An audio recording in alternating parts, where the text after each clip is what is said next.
The Portrait of a Gentleman, Somerset Maugham, narrated by Christopher Xavier.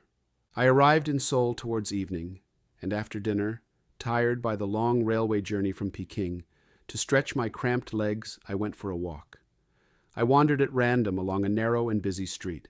The Koreans in their long white gowns and their little white top hats were amusing to look at, and the open shops displayed wares that arrested my foreign eyes. Presently I came to a second-hand bookseller's, and catching sight of shelves filled with English books, went in to have a look at them. I glanced at the titles, and my heart sank. They were commentaries on the Old Testament, treatises on the epistles of St. Paul, sermons and lives of divines doubtless eminent, but whose names were unfamiliar to me. I am an ignorant person. I supposed that this was the library of some missionary whom death had claimed in the midst of his labors, and whose books then had been purchased by a Japanese bookseller. The Japanese are astute, but I could not imagine who in Seoul would be found to buy a work in 3 volumes on the Epistle to the Corinthians. But as I was turning away, between volume 2 and volume 3 of this treatise, I noticed a little book bound in paper. I do not know what induced me to take it out. It was called The Complete Poker Player, and its cover was illustrated with a hand holding 4 aces. I looked at the title page. The author was Mr. John Blackbridge, actuary and counsellor-at-law, and the preface was dated 1879. I wondered how this work happened to be among the books of a deceased missionary, and I looked in 1 or 2 of them to see if I could find his name. Perhaps it was there only by accident. It may be that it was the entire library of a stranded gambler and had found its way to those shelves when his effects were sold to pay his hotel bill. But I preferred to think that it was indeed the property of the missionary, and that when he was weary of reading divinity, he rested his mind by the perusal of these lively pages. Perhaps somewhere in Korea, at night and alone in his mission house, he dealt innumerable poker hands in order to see for himself whether you could really only get a straight flush once in 65,000 hands. But the owner of the shop was looking at me with disfavor, so I turned to him and asked the price of the book. He gave it a contemptuous glance and told me I could have it for 20 sen. I put it in my pocket. I do not remember that for so small a sum I have ever purchased better entertainment. For Mr. John Blackbridge in these pages of his did a thing that no writer can do who deliberately tries to, but that, if done unconsciously, gives a book a rare and precious savor. He painted a complete portrait of himself. He stands before the reader so vividly that I was convinced that a woodcut of him figured as a frontispiece, and I was surprised to discover, on looking at the book again the other day, that there was nothing of the kind. I see him very distinctly as a man of middle age, in a black frock coat and a chimney-pot hat, wearing a black satin stock. He is clean-shaven, and his jaw is square. His lips are thin, and his eyes wary. His face is sallow and somewhat wrinkled. It is a countenance not without severity, but when he tells a story or makes one of his dry jokes, his eyes light up, and his smile is winning. He enjoyed his bottle of Burgundy, but I cannot believe that he ever drank enough to confuse his excellent faculties. He was just rather than merciful at the card table, and he was prepared to punish presumption with rigor. He had few illusions, for here are some of the things that life had taught him. Men hate those whom they have injured. Men love those whom they have benefited. Men naturally avoid their benefactors. Men are universally actuated by self-interest. Gratitude is a lively sense of expected benefits. Promises are never forgotten by those to whom they are made, usually by those who make them. It may be presumed that he was a Southerner, for while speaking of jackpots, which he describes as a frivolous attempt to make the game more interesting, he remarks that they are not popular in the South. This last fact, he says, contains much promise, because the South is the conservative portion of the country and may be relied on as the last resort of good sense in social matters.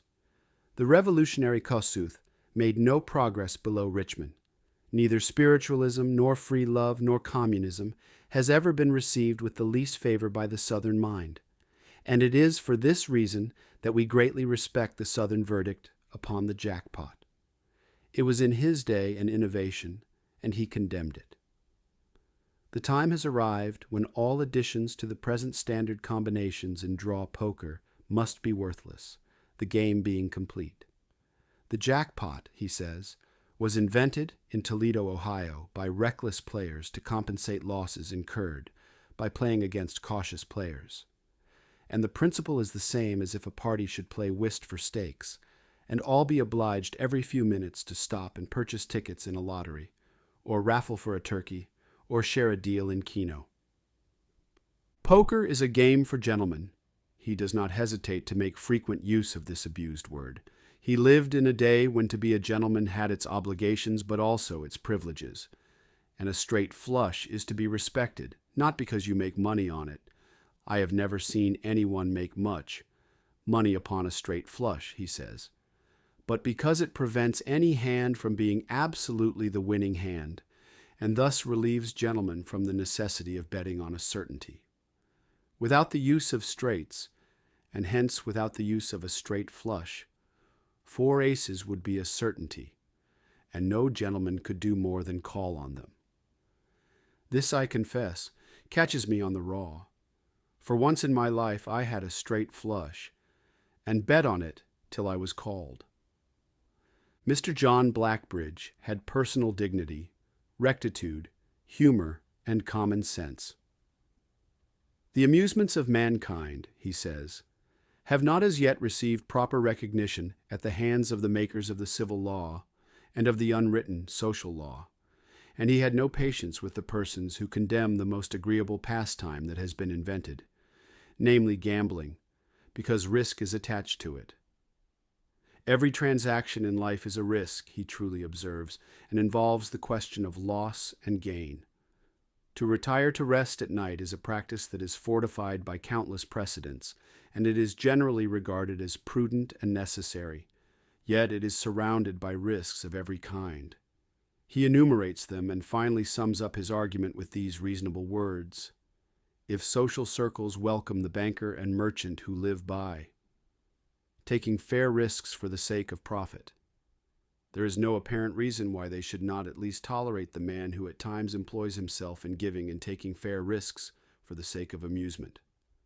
But here his good sense is obvious.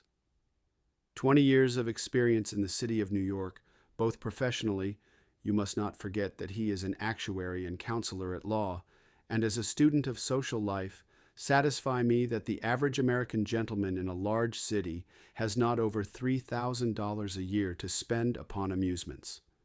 Will it be fair to devote more than 1/3 of this fund to cards? I do not think that anyone will say that 1/3 is not ample allowance for a single amusement. Given, therefore, $1,000 a year for the purpose of playing draw poker, what should be the limit of the stakes, in order that the average American gentleman may play the game with a contented mind, and with the certainty not only that he can pay his losses, but that his winnings will be paid to him? Mr. Blackbridge has no doubt that the answer is $2.50.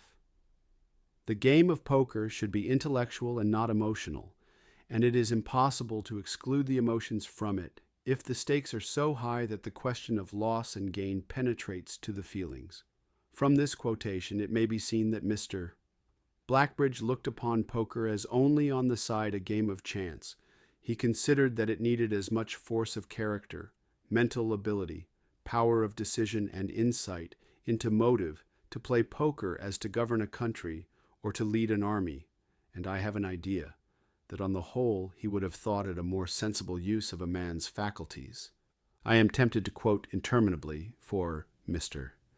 Blackbridge seldom writes a sentence that is other than characteristic, and his language is excellent. It is dignified as befits his subject and his condition. He does not forget that he is a gentleman, measured, clear, and pointed. His phrase takes an ample sweep when he treats of mankind and its foibles, but he can be as direct and simple as you please.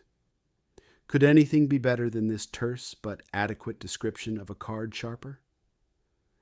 He was a very good-looking man of about 40 years of age, having the appearance of one who had been leading a temperate and thoughtful life.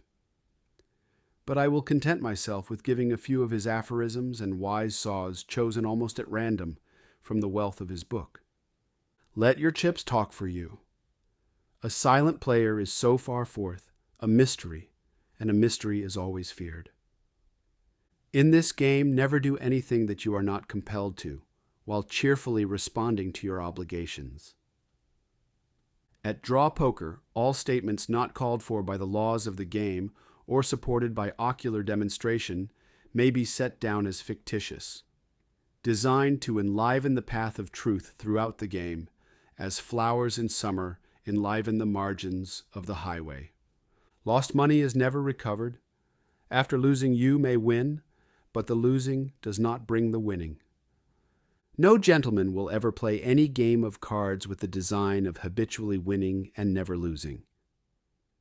A gentleman is always willing to pay a fair price for recreation and amusement. That habit of mind which continually leads us to undervalue the mental force of other men, while we continually overvalue their good luck. The injury done to your capital by a loss is never compensated by the benefit done to your capital by a gain of the same amount. Players usually straddle when they are in bad luck upon the principle that bad play and bad luck united will win. A slight degree of intoxication aids to perfect this intellectual deduction. Euchre is a contemptible game. The lower cards as well as the lower classes are only useful in combination or in excess and cannot be depended upon under any other circumstances. It is a hard matter to hold 4 aces as steadily as a pair, but the table will bear their weight with as much equanimity as a pair of deuces, of good luck and bad luck. To feel emotions over such incidents is unworthy of a man, and it is much more unworthy to express them. But no words need be wasted over practices which all men despise in others, and in their reflecting moments lament in themselves. Endorsing for your friends is a bad habit, but it is nothing to playing poker on credit. Debit and credit ought never to interfere with the fine intellectual calculations of this game. There is a grand ring in his remarks on the player who has trained his intellect to bring logic to bear upon the principles and phenomena of the game. He will thus feel a constant sense of security amid all possible fluctuations that occur, and he will also abstain from pressing an ignorant or an intellectually weak opponent beyond what may be necessary either for the purpose of playing the game correctly or of punishing presumption. I leave Mr. John Blackbridge with this last word, and I can hear him saying it gently, but with a tolerant smile, for we must take human nature as it is.